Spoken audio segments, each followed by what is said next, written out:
Vasu, Vasu, hello, ഇവിടെ ആരും ഇല്ലേ? അല്ല, ഔസേപ്പ് സാറോ? ഇരുന്നാട്ടെ. സൂക്ഷിക്കണം, കാലല്പം ഇളകുന്നതാ. അല്പം കാലം നിളകി പോകാമെന്ന് കരുതിയാ ഇങ്ങോട്ട് പോന്നത്. അയ്യോ, അതിനെന്താ? ഈ ഗോമതിയെ, ഗോമതി, കള്ളിന് എന്താ കൊണ്ടടി നാക്കത്തും തൊട്ട് വെക്കാന്? വലിയ പട്ടണത്തിൽ നിന്ന് വരുന്നവര് ഇവിടെ ഉള്ളതൊക്കെ തിന്നുവോ? എന്ന് കരുതി തൊന്ത പിടിച്ച് നാക്ക് നീ സൂക്ഷിച്ചു വെച്ചോളാം. ആര് പറയുന്നത് കരുതിയിട്ട് സാറിഞ്ഞോട്ട് വന്നിരിക്കുന്നത്? പിന്നെ ഞാനിപ്പോ വിളിച്ചു പോവാൻ പോവാ. അല്ല പിന്നെ എന്നാലേ സാറ് കഴിച്ചോണ്ടിരുന്നട്ടെ. ഞാനേ നേരപ്പോലെ ഇടാതാ വന്നത്. ഞാൻ കട അടച്ചിട്ട് വരട്ടെ. വാസു, വാസു പോയാല് പെട്ടെന്ന് ആരെങ്കിലും വന്നാലോ? സാർ ഇങ്ങനെ പേടിച്ചാലോ? ഗോമതിയെ, ആ കട വന്ന് ചാരിയേ സാർ അകത്തുത്തി എന്നാട്ടെ.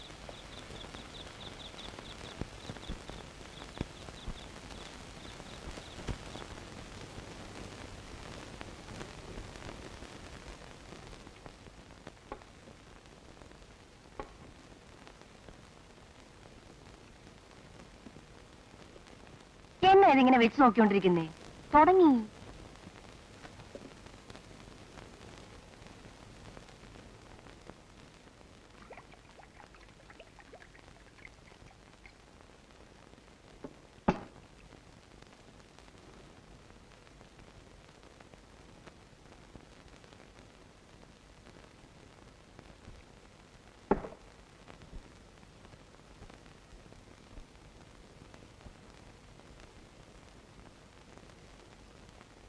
എന്നാ ഞാൻ ഇറങ്ങട്ടെ, നേരെ ഒത്തിരിയായി.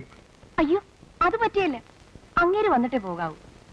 അല്ലെങ്കിൽ എന്നെ നിലത്ത് നിർത്തുകയില്ല. അത്രയ്ക്ക് ആത്മാർത്ഥമാ. അടുത്തു കഴിഞ്ഞാൽ കണ്ണിനിരിപ്പുണ്ട്, ഞാൻ കൊണ്ടുവരാം. ഒന്ന് വെറുതെ ഇരിക്കൂ കാക്ക. ഇക്കാക്കയാണ് അവൻ ആവശ്യമില്ലാത്ത എല്ലാ സപ്പോർട്ട് കൊടുക്കുന്നത്. സന്ധ്യ കഴിഞ്ഞാൽ ആരും പുറത്തു പോയെന്ന് ഞാൻ പറഞ്ഞത് എനിക്ക് വട്ടായുണ്ടോന്നുമല്ല, ഓരോ കാരണങ്ങളുള്ളതുകൊണ്ടാ. സൂക്ഷിച്ച എല്ലാവർക്കും കൊള്ളാം. ഇതൊക്കെ കൊണ്ടാണ് ഞാൻ ആദ്യമേ പറഞ്ഞത് ജോസഫ് വരണ്ട വരണ്ട എന്ന്. അവൻ എങ്ങോട്ട് പോകുന്നാ പറഞ്ഞത്? അമ്പലമൊക്കെ കാണണമെന്ന് പറഞ്ഞ് ക്യാമറയും കൊണ്ടാ പോയിരിക്കുന്നത്. അവനിങ്ങോട്ട് വരട്ടെ, ഞാൻ തന്നെ ചോദിച്ചോളാം.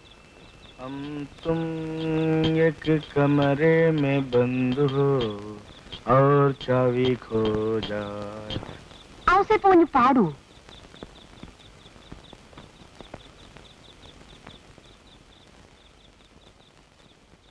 കൊള്ളാം. കുമാന്നല്ലയോ തൊണ്ടേന്ന് വരുന്നേ?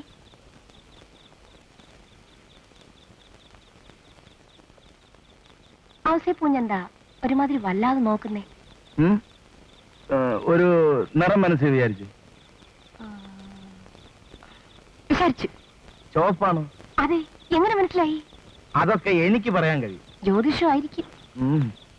സാമുദ്രിക ലക്ഷണം നോക്കി പറയാൻ പറ്റും. സാമുദ്രി എന്ന് വെച്ചാ ദേഹത്ത് വല്ല ചതവോ മറുകോ മറ്റോ ഉണ്ടെങ്കിൽ അത് നോക്കി പറയാൻ പറ്റും. അങ്ങനെ വല്ലതും ഉണ്ടോ? ഇവിടെങ്ങാണ്ടൊരു പാടുള്ള പോലെ തോന്നുന്നു. അതുള്ളവരെ പൊന്നരിഞ്ഞാണ് ഇടുവെന്നാ പറയുന്നേ. തൊട്ടു നോക്കിയാലേ പറയാൻ പറ്റൂ. അയ്യോ, അതൊന്നും വേണ്ട. ആരെങ്കിലും കാണും. കൊച്ചു കള്ളേ, അപ്പൊ അതാണ് കാര്യം. ആരെങ്കിലും കാണും. ആരും കണ്ടില്ലെങ്കിൽ നോ ഒബ്ജക്ഷൻ അല്ലേ? ഔസേപ്പൂഞ്ഞിന്റെ കയ്യിലിരിക്കുന്ന ഈ പെട്ടി എന്നതാ? പടം പിടിക്കുന്നോ?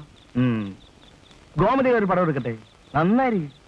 പടം എടുത്തു, പക്ഷെ എടുത്ത കാര്യം ആരോടും പറയല്ലേ, അങ്ങേരോട് പോലും. പെരുങ്കള്ളി, നീ ബുദ്ധിപരമായി സംസാരിക്കുന്നു. എന്തായാലും വാസു അറിയരുത്, അത്രയല്ലേ ഉള്ളൂ. ഏറ്റിരിക്കുന്നു. പിന്നെന്താ നോക്കിയിരിക്കുന്നേ? എടുത്താട്ടെ. ഇനിയും താമസിച്ചാ പൊട്ടൊക്കെ വേർപ്പി പടരും. പക്ഷേ ഫിലിം ലോഡ് ചെയ്യാൻ ഒരു ഇരുട്ടുമുറി വേണം. അകത്തെ മുറി നല്ല ഇരുട്ടാ. ഇരുട്ടുമുറി എന്നാ ഞങ്ങളൊക്കെ വിളിക്കുന്നു. വന്നാട്ടെ.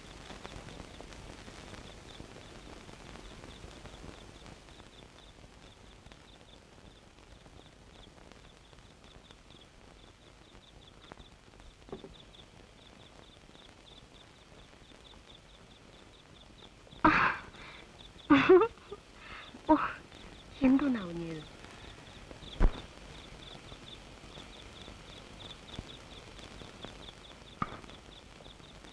ഗോമതിയേ, ഗോമതി.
പൊടിയാ, എവിടെയായിരുന്നു ഇതുവരെ? നിന്നോട് പറഞ്ഞിട്ടില്ലല്ലേ രാത്രി വൈകിയുള്ള സവാരി പാടില്ലെന്ന്? അമ്പലത്തിൽ നിന്ന് വരുമ്പോ ഫുട്ബോൾ വലുപ്പത്തിൽ ഒരു തീ കൊണ്ട് എന്നെ നിരച്ചേറി വന്നു. അതറിയാം. എന്നിട്ടെന്താ എന്റെ ഷൂ കത്തിയെറിഞ്ഞ കണ്ടു.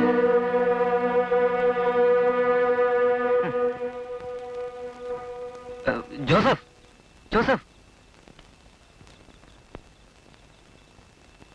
സദൻ, ഇക്കക്ക, ഞാൻ സംസാരിച്ചിരുന്നപ്പോ സ്വരം കടുത്തിരുന്നോ? എന്താ ഇക്കക്ക? ഇനി പൊടിയനത് വിഷമുണ്ടായി കാണൂ? അതൊന്നുമില്ല. ആ, നീ പോയി ചോറുണ്ട്. എന്താ കറിയ കാര്യം? പറയാം. ഇക്കാക്ക വിഷമിക്കരുത്.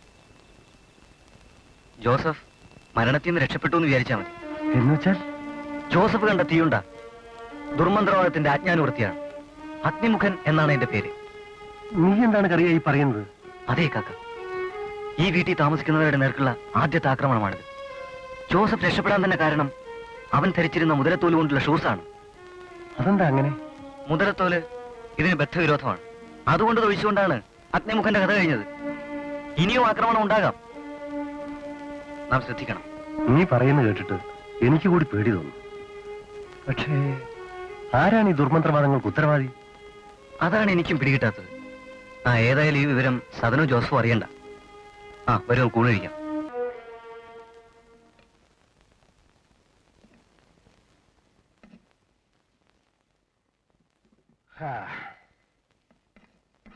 പൊടിയും വന്നില്ലേ? അവന് ചിലർ പിണക്കമൊക്കെ ഉള്ള കൂട്ടത്തിലല്ലേ. ഇക്കാക്ക ഒന്ന് വിളിച്ചാൽ വരും. പൊടിയാ, മോനെ പൊടിയാ.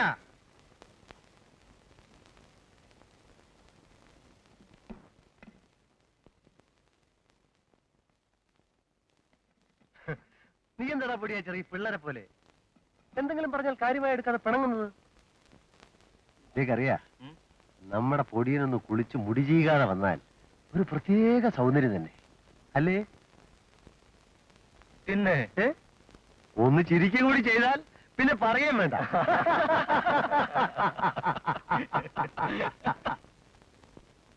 ജോസഫ്, നിന്റെ രക്ഷ എവിടെ?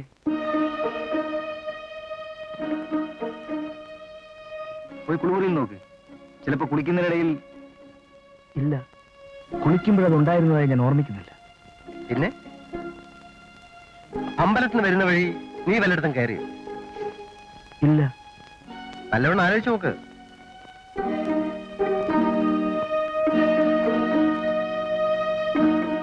ചിലപ്പോ വാസുവിന്റെ വീട്ടിലോ മറ്റോ കാണുമോ?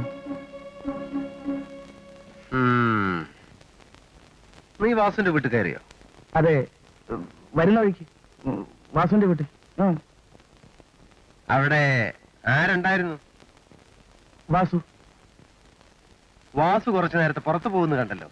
ഉണ്ടായിരുന്നു കാക്ക. ഒടിയാട്.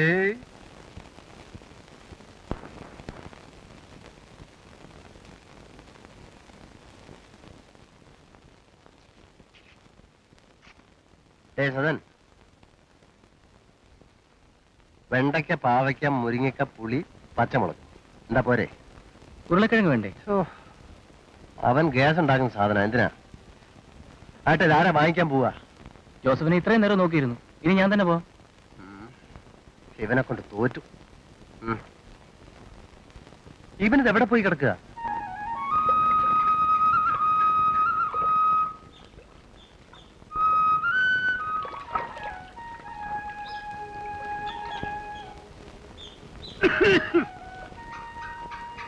അല്ല വാസു, ഞാൻ ഈ ഭൂപ്രദേശത്തിന്റെ ഭംഗി ആസ്വദിക്കുകയായിരുന്നു.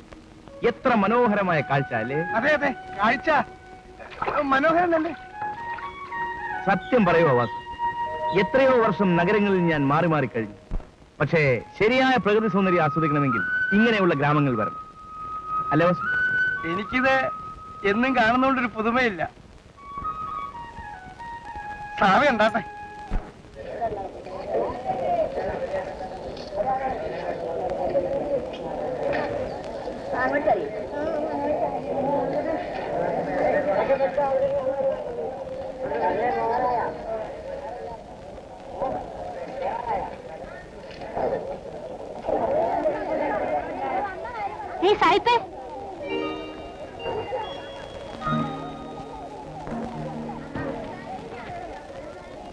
എന്താ സാഹിബ് നോക്കിയിരിക്കണേ? വരണോ?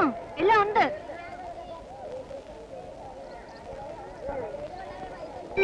സാഹിബിന് എന്താ വേണ്ട? വെണ്ടയ്ക്ക, കത്തിരിക്ക, മുരിങ്ങ, ചേന, പച്ചമുളക്, പടവലങ്ങ. അയ്യോ ഒന്ന് നിർത്ത്. ഞാൻ ഹോട്ടലിൽ നടന്നില്ല ഇതെല്ലാം കൂടെ വാങ്ങിക്കൊണ്ട് പോവാൻ. വാങ്ങണ സാഹിബ്. ഇല്ല, ഇന്നത്തെ ചന്തയ്ക്ക് വന്നതാ. നാളേക്ക് വെച്ചാലും ചെയ്യൂല. വേണമെങ്കിൽ ഇപ്പൊ വാങ്ങിച്ചു. 5 മിനിറ്റ് കഴിഞ്ഞാൽ ഒരക്ഷരം ഇവിടെ ബാക്കി കാണൂല. ഇന്ന് ഏതായാലും ഒന്നും വേണ്ട. ഒന്നും വേണ്ടേ സാഹിബ്?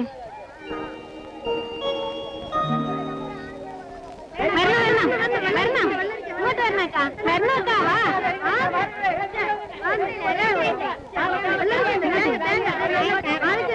എന്ത് വേണം?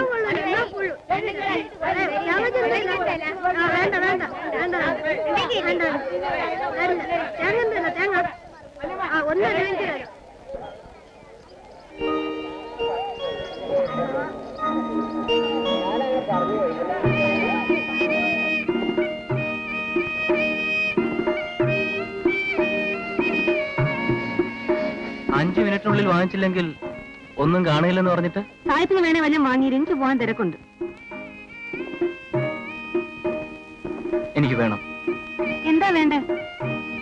ഇത് മുഴുവനും വേണം. മുഴുവനോ? അയ്യോ, തോനെ കാശാവും. എത്ര രൂപയാവും? 20 രൂപയാകും. 25 രൂപയുണ്ട്. ഞാൻ 20 പറഞ്ഞുള്ളൂ. അറിയാം, 5 രൂപ ഞാൻ കൂടുതൽ വന്നതാ. എന്നെ സായിപ്പേന്ന് വിളിച്ച് ബഹുമാനിച്ചതിന്. ആരാ പറഞ്ഞ ഞാൻ സായിപ്പാണെന്ന്? കണ്ടപ്പോ അങ്ങനെ തോന്നി. ആ പിന്നൊരു വ്യവസ്ഥ, എനിക്കിതും ചോന്നുകൊണ്ട് വീട്ടിലൊന്നും പോകാൻ പറ്റില്ല. വീട് വരെ കൊണ്ടുതരണം. ഓ, ഇതൊന്ന് പൊക്കി വെച്ച് തന്നാ മതി.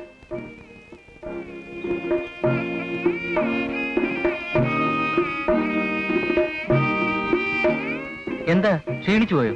സായിപ്പ് എവിടാ താമസിക്കുന്നത്? ഒരിടത്ത്. ഇനി ഒത്തിരി ദൂരം ഉണ്ടോ? ആ എന്താ? ഒന്നുമില്ല, അറിയാൻ വേണ്ടി ചോദിച്ചതാ. 5:30 മണിക്ക് ചെന്നാലേ വായനശാലയിൽ നിന്ന് ബുക്ക് കിട്ടും. കച്ചവടം ചെയ്യുന്നതിനിടയിൽ എങ്ങനെയാ പുസ്തകം വായിക്കുക? സ്കൂളിൽ നിന്ന് വരുമ്പോഴേ ഞാൻ ചന്തയിൽ പോകും. രാത്രി എന്ന പുസ്തകം വായിക്കും. സ്കൂളിലാണോ പഠിക്കുന്നത് ഇത്രയായിട്ടും? എത്രയല്ല പഠിക്കുന്നത്? 9. 3-ാമത്തെ വർഷമാ. ആഹാ. അയ്യോ, മണി ഒത്തിരിയായി. വായനശാല അടച്ചാലോ? ശരി, ഇനി ഞാൻ കൊണ്ടുപോയിക്കോളാം. എന്താ തന്റെ പേര്? അത് മാത്രം ഞാൻ പറയത്തില്ല. പറഞ്ഞില്ലെങ്കിലേ ഞാൻ മദാമേന്ന് വിളിക്കും. ആ അതിരിക്കട്ടെ, എന്നും ചന്തേ വരൂ. ഉം. എന്നാ ഞാനും എന്തെങ്കിലും വാങ്ങാൻ വരാം.